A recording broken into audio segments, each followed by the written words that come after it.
Hey everybody, Austin back again with another Let's Play video. As you can see, it's going to be MUSHA for the Sega Genesis. Now, I think I've already done a long play of this game years back, but I just feel like playing the game again. And since I haven't done a Let's Play, I figured I'll do a Let's Play. Kill two birds with one stone. Do a Let's Play video, play a game I want to play, we're all happy.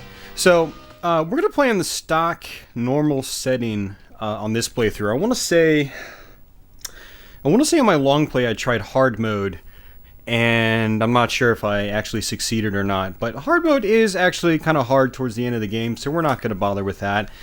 And let's go ahead and just jump right into the game. No intro or anything like that today, just jump straight into it. Now M.U.S.H.A, I want to say, probably takes about an hour to beat, maybe a little bit less, maybe 40 minutes, maybe 45 minutes. But it's not a super short shmup compared to, well, actually about 30 or 40 minutes was probably about the norm for a lot of shmups back in the day. 16-bit shmups back in the day. So we'll see how long it takes to get through this game. And it might take me a few moments to get used to the game as well. I really haven't played this game in years now. It's, you know, probably since I did that last long play video. And yeah, that was several years ago. I think I might have done that video back in like 2011. That was, wow, 4 years ago. I've probably played the game once or twice since then, just not really for long periods of time. You know, like I might have played the first level or half of the first level at that and just called it a day. Which is what I do for a lot of these shmups from this time period. I go back and I play them frequently, but I don't really play them for long, so they don't really stick with me. So, you know, I can go and I can play one of these games for a couple minutes and then totally forget I ever even played it to begin with, you know, a year later. So, that's probably what M.U.S.H.A is like right now. I did play this game a ton back in the day, though. This was one of my favorite shmups of all time for a while there. Now it's, I don't know if it's one of my favorites of all time. I think it's definitely one of my favorite 16-bit shooters of all time, and quite possibly, you know, up in my top 3 for 16-bit shmups. But there's been a lot of shooters since M.U.S.H.A, and so as much as I like M.U.S.H.A, and as much as I have liked M.U.S.H.A back in the day, there's just so many other great shooters to play now, and so I don't go back to it as often as I probably used to. It is still a great game, though. I highly recommend checking it out if you can. I don't recommend buying a copy because these suckers are way too expensive now. I cannot recommend the game in that regard. Unless you're a hardcore collector and you like spending hundreds of dollars on games, you know, then, you know, by all means, be my guest. But if you have a flash card, if you're cool with emulation, if you want to seek out the Japanese version, which might be cheaper, I'm not sure. I haven't checked the going rate of that recently. But, you know, if you're into those things, definitely check it out. I don't think the game's on the Wii Virtual Console service. I don't think so anyway. I could be wrong, but I do definitely recommend playing it if you're a fan of classic 16-bit shmups. Or if you're not cool with the flashcard route or emulation route, if you have a friend or two that has this game, you know, if you're in with collectors, just borrow it from them and play it, and it's definitely worth playing. So, and even though I don't go back to it that much these days, I think it is one of the absolute best 16-bit shmups from a variety of perspectives. I just think the gameplay is really solid for one. The stages look pretty cool, and the soundtrack is just killer. If you're into like faster, like metal and stuff like that, this game is awesome in that regard. And for the year it came out, it's got some really nice graphics too. I mean, this was 1990. This was still very, very early in the Genesis lifespan. And there are some really nice graphical effects later on in the game. Very little slowdown, if there's any at all. There is some flicker and so forth. But, you know, that was sort of the norm for pretty much any game back then. But yeah, I think this game still holds up really well. It's a really well-playing game. I like how you've got your options here. If you tap A, you can actually go to different formations like so. And some work better for certain parts of the game than others. I like this reverse one. It just sort of fires in the opposite direction that you're moving in, so you can just sort of jiggle all over the place and do whatnot. It's pretty cool. You've got those little canisters that come out as well that build up your main firepower, which I'm pretty much maxed out on. So, but I still pick them up anyway because even though my main firepower is maxed out, the little capsules right here, they actually give me, they build up my pod count. So these little helper pods that are on the side of me, they can actually get destroyed. And if you look in the top right portion of the screen, you can see my lives, and then you can see the pod count. And so I only have 18. And right now, you know, they're not really, you know, under threat really in any way. Later on in the game, though, like, they will actually get destroyed quite frequently. A good way to actually keep your pods relatively safe is to keep the form on reverse, because they'll stay inside of you, and there's going to be less of a likelihood of them sort of trailing off and like running into bullets. And if I press start and press left and slow down a little bit, these pods will pretty much just stay right on top of me. As you can see, they're not moving off like they were before. Now if I speed up a little bit, you know, they're sort of waving back. Now if I max out, they really lag behind me. So, something to consider when you're playing this game. I like how the game wasn't afraid or ashamed to let you press pause and just move your speed up and down. I think that's pretty cool. Instead of trying to map it to weird button combinations in-game, it just says, hey, hit start, have a breather, adjust your engine speed. Alright, level 2.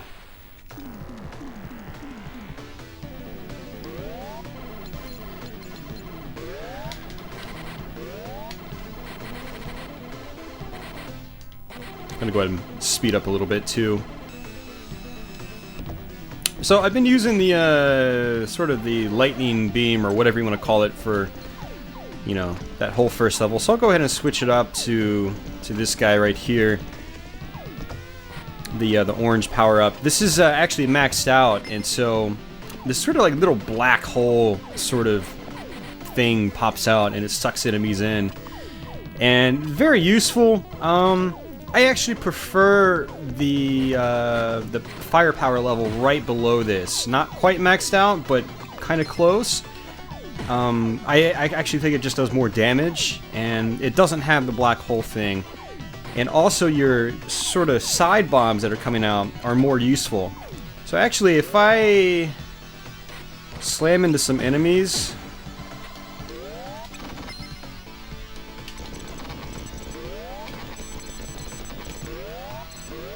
God, I love... This is one of my favorite tracks of the game, by the way, as far as music goes. It's just epic to me. So what I intentionally did there was run into some enemies to lose my firepower. And basically what that did is the next time I pick up firepower, like this guy, I'm going to be at the second to highest level. Instead of being maxed out, as you can see here, I'm not maxed out. And now these bombs are spreading all the way across the screen. And to me, that's just a lot more useful. From a firepower perspective, it does more damage. It's just more useful. So it just literally goes up the entire screen instead of just stopping. Like the two side bombs that were coming out before I was maxed, or when I was maxed out, they would just stop. And so they wouldn't hit a lot of enemies, whereas this will hit a lot of enemies for me.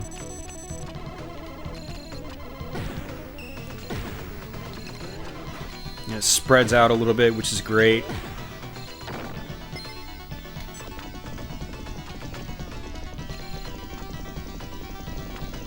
I'm not going to pick that up because that'll make me maxed out again, which is what I don't want right now. Now, certain levels, you know, maxed out firepower is going to work, on this weapon anyway, is going to work better for you than on other stages. Because there might be some really tricky parts, and you might just want to suck every single enemy into the center of the screen. and just sort of go from there. Right now, nah, it's not really necessary. Got my pods helping me out. I prefer the spread shot, especially for all those enemies that just sort of come in from all sides of the screen.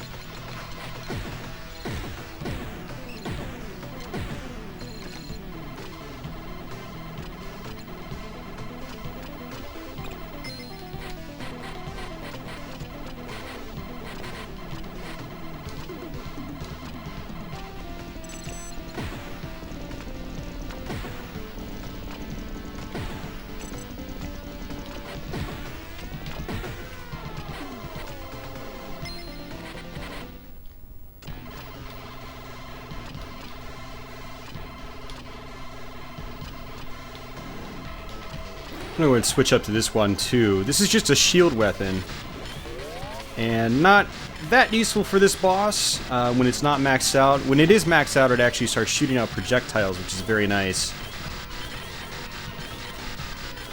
And we'll demonstrate that on the next stage. So it's a pretty large shield, rotating around pretty quickly, and it does damage when it touches enemies.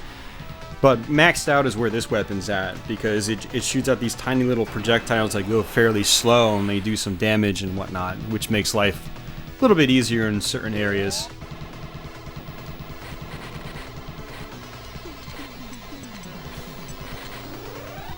There we go. So now you see it shooting out projectiles.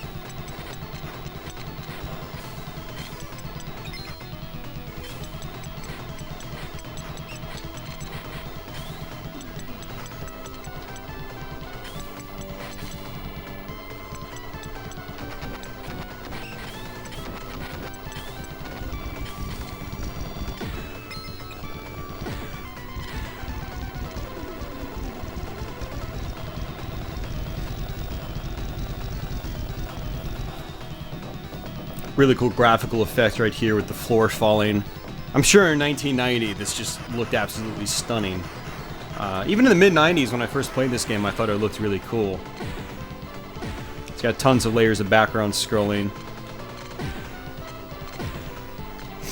The thing about MUSHA is that it did it all very tastefully. It wasn't like some other Genesis titles, early Genesis titles that did have a lot of nice scrolling, but it was just kind of like really in your face. And Thunder Force 3 is a great example. And as a result, I think, you know, all the effects you see in MUSHA hold up a lot nicer than some other efforts from the same time period.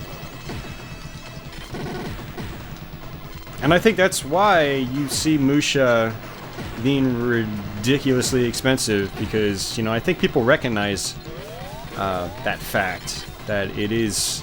everything's just done very tastefully in this game, and it holds up wonderfully for a 16-bit shmup. It's like, especially for such an early shmup. I mean, it's crazy. Usually your earlier shooters on systems aren't the ones that are most remembered down the road, but in the case of the Genesis, quite a few early Genesis shmups are very well remembered. MUSHA definitely being one of them. Thunder Force 3 is another one that you hear a lot of people, you know, raving about. Personally, I'm a big fan of Part 4, not so much Part 3, because Part 4, again, was more like MUSHA to me, where everything was just tastefully done. Everything was just so well done in that game. Alright, so we should be getting close to the boss, I think.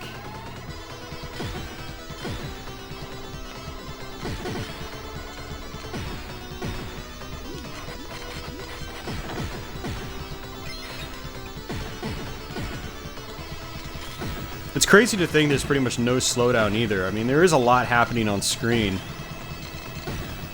I mean, it's awesome.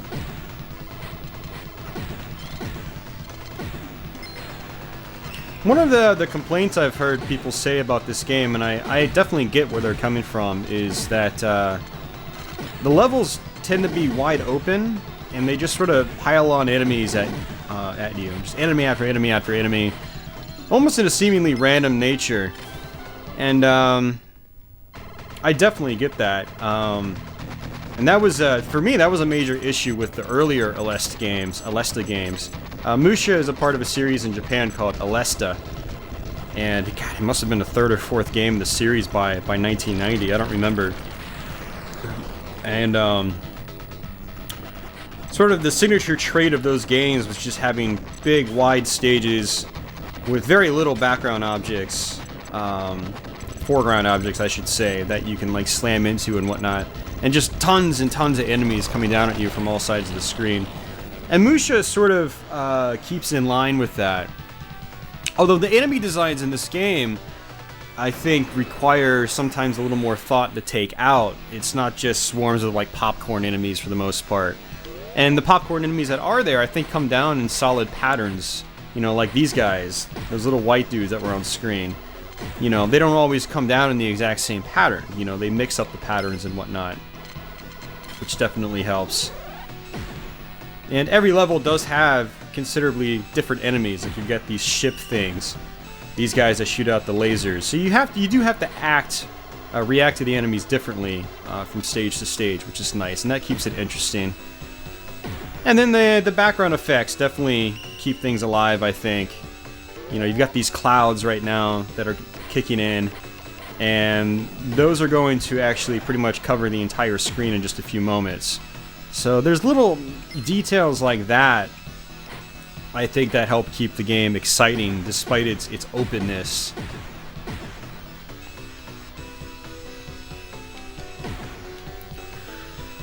Alright, so this is level 4. Level 5, I think is that the battleship stage? I think there's a couple of battleship levels, actually. And that's where the level design gets a little more interesting, a little more risky, a little more dangerous. And this is a mini-boss right here. Oh, not quite yet. In just a moment, we're going to fight a mini-boss. Is it this guy? Nope. This guy? Nope.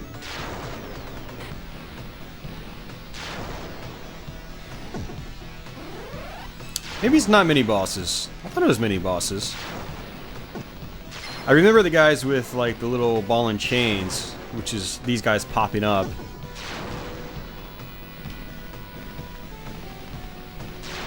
Oh, here it is. Okay. I was mistaken.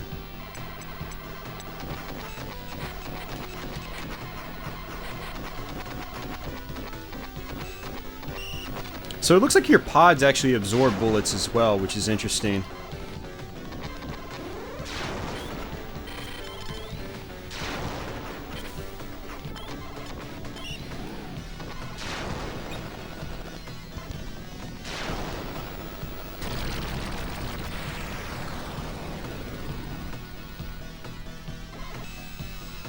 Alright, since I'm not maxed out, what I'll do is if sort of like the fire power-up appears on screen again, I'll pick that up, because I think that'll be a little more useful.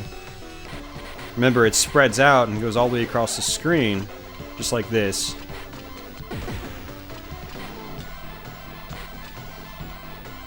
You can sort of like spread it like that if you want.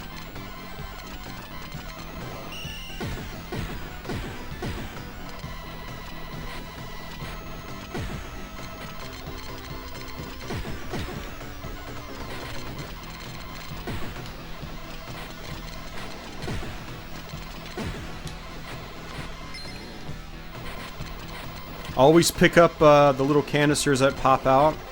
Because look at this, I've got 36 little pod guys helping me out. If I really wanted to, I could just put them on follow. And just like freeze, actually what it's called.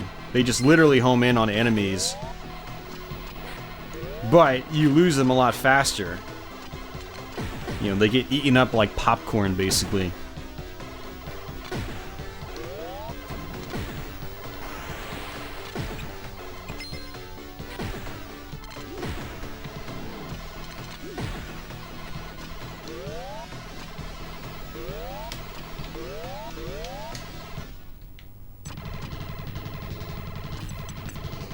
Alright, boss time. This dude tosses out a bunch of homing missiles, if I recall correctly. Yeah. And then I think there's a second form where he shoots out a bunch of lasers. Whoa, gotta watch out for those bullets.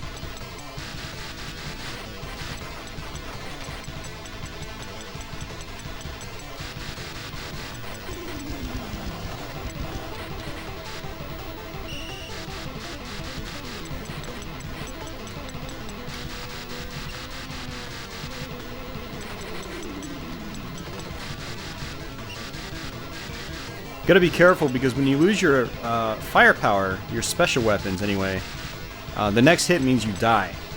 So I need to be careful, otherwise I'll die. And that should be it.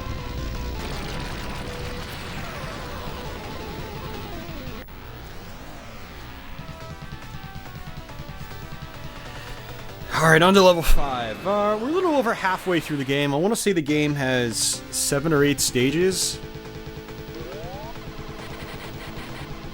It might be 7 stages now that I think about it. Alright, cool. Got some firepower.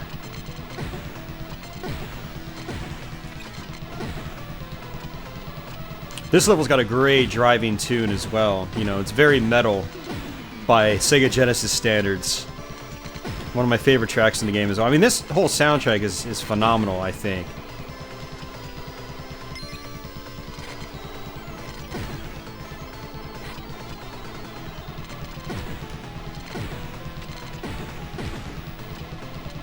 Alright, we're gonna go ahead and just do the black hole right now.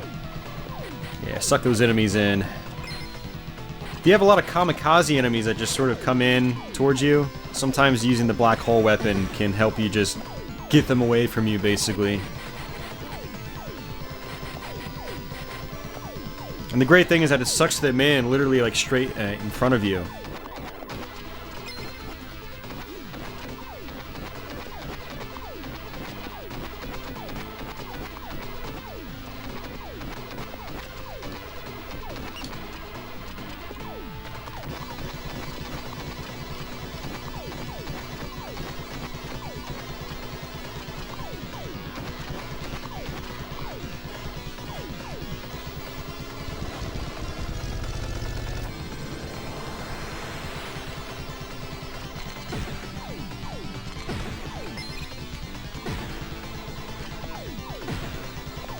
Alright, so now we've got these like flying battleship type things with turrets. You have to be really careful with these guys. I'm gonna switch over to the beam. And really you want to just focus on the turrets because they start shooting out a lot of bullets. And like right now.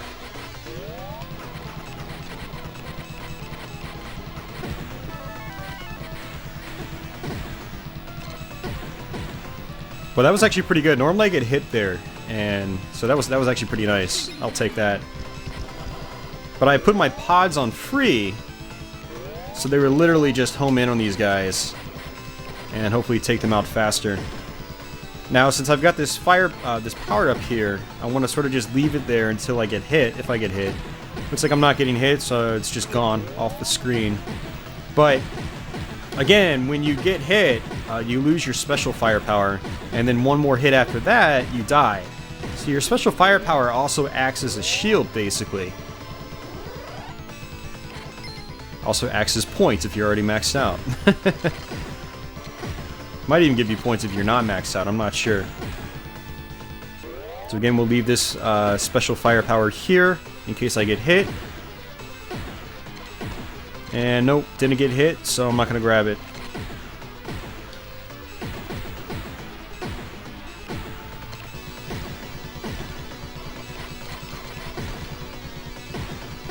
Always focus on the turrets. The turrets are the enemies that kill you on this stage. All the other enemies aren't really all that threatening. I say that now, I just got hit by those like little kamikaze dudes. There we go. Back to safety. Safety being, I've got my shield basically. My special weapon shield. That's what I consider the special weapons as. They're basically like shields.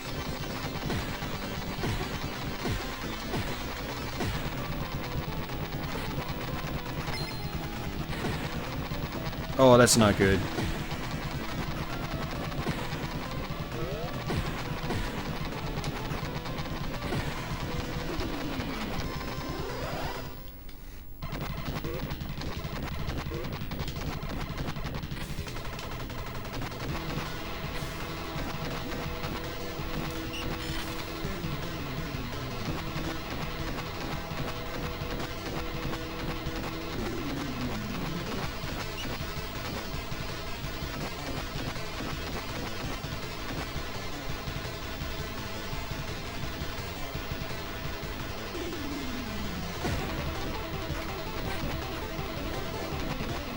Ah, freaking homing missiles. It's always homing missiles.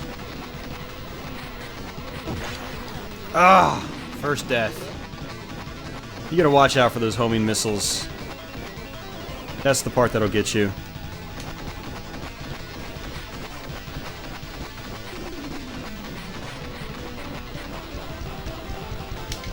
Man, that was sad. I was doing pretty well. I mean, I didn't die until that boss, which is pretty solid. I think usually I die at least once before that. If I die, usually I die earlier on in the stage, not the boss. So...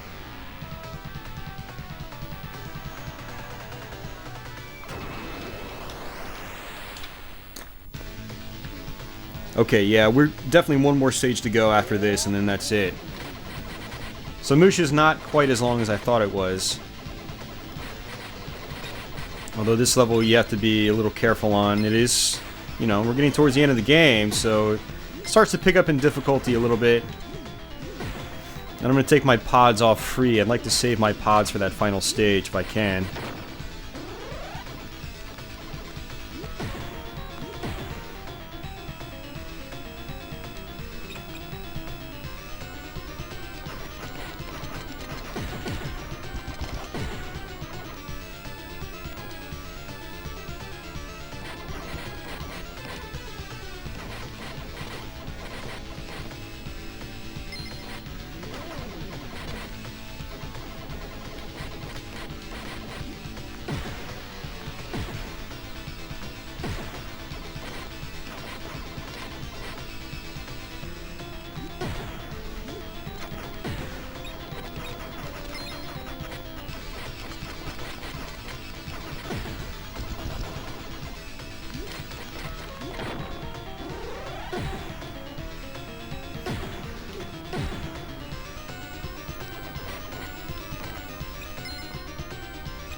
Alright, some more battleships with turrets, so you have to watch out here.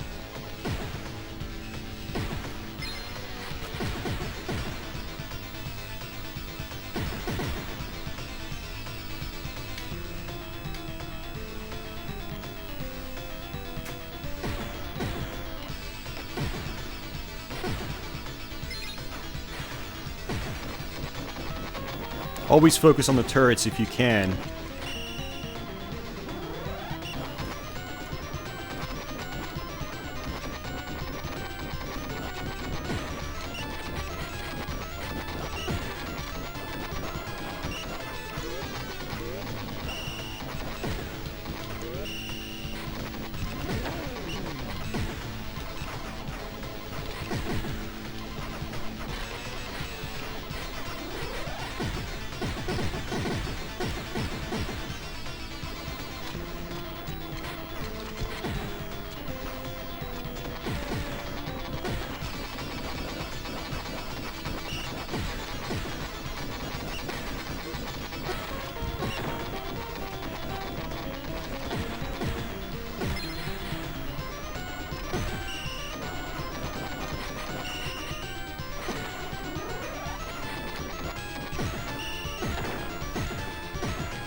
Whew.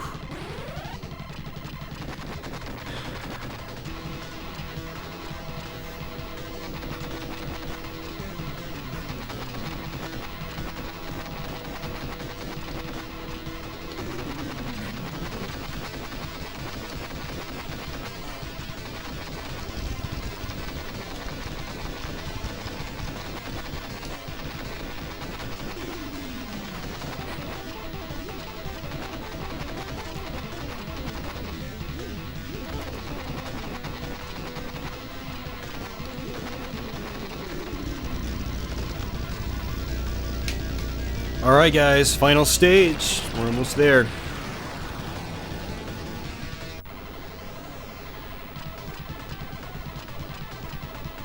5 lives, 25 pods.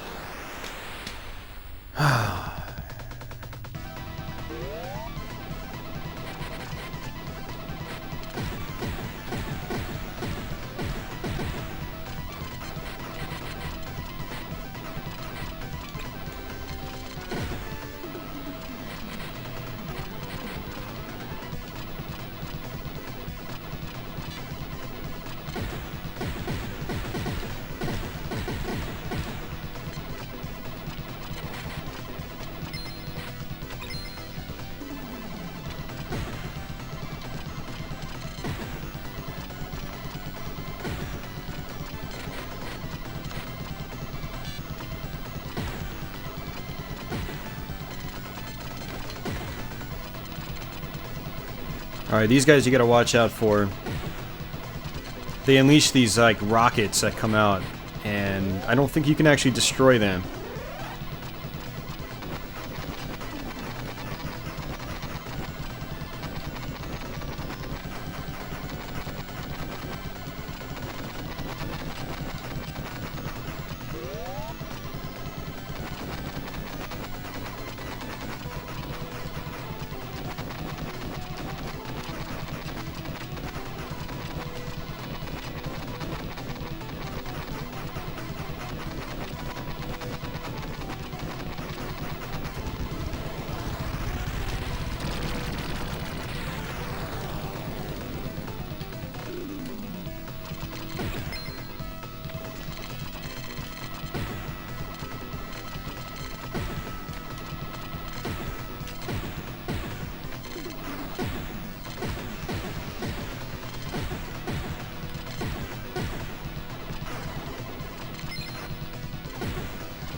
Alright, we should be getting close to the final boss now.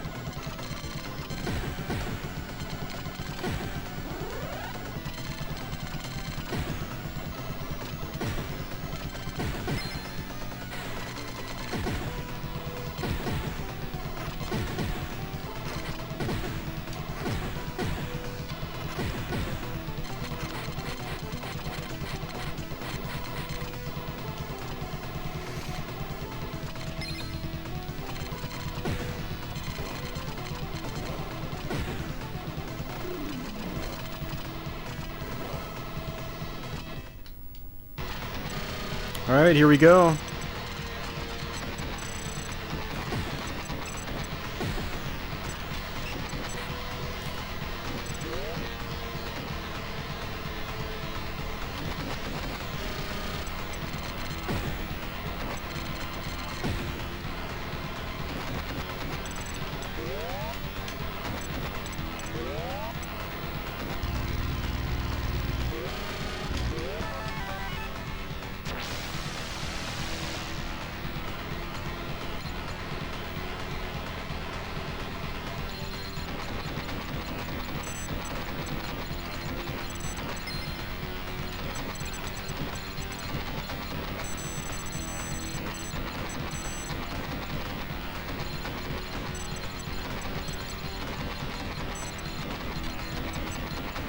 You've got to hit these green pods on the side. So that's basically what I'm doing.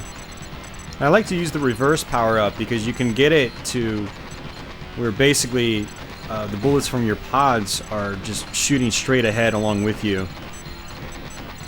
I don't know if the pods really do that much more damage, if any damage, because the way damage happens in this game just feels a little weird to me. Like, you can be maxed out and you'll kill enemies not that much faster than you will when you're not maxed out.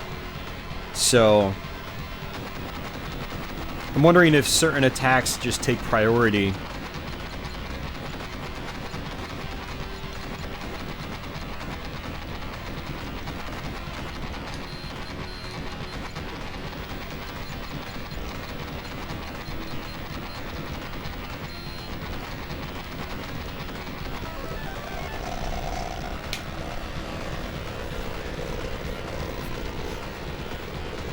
Alright, so that's the final boss. Now there's going to be a little sort of like final mini boss after this, which is really easy. It's just the guy that's been chasing you throughout the whole game, nothing too special.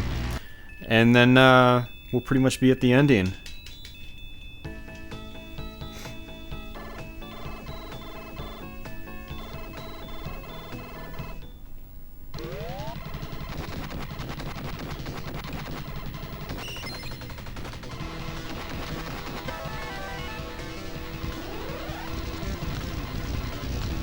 And that's it.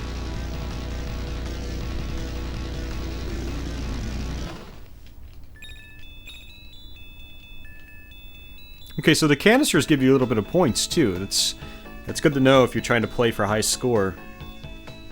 Another reason to pick up those little canisters.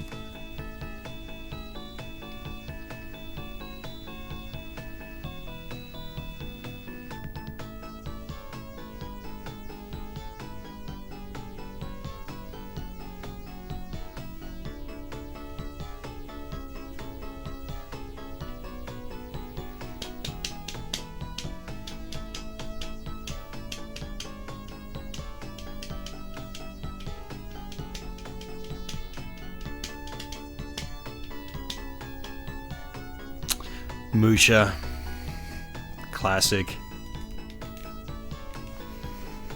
And here we go, on to probably the best ending theme ever made for an old school video game.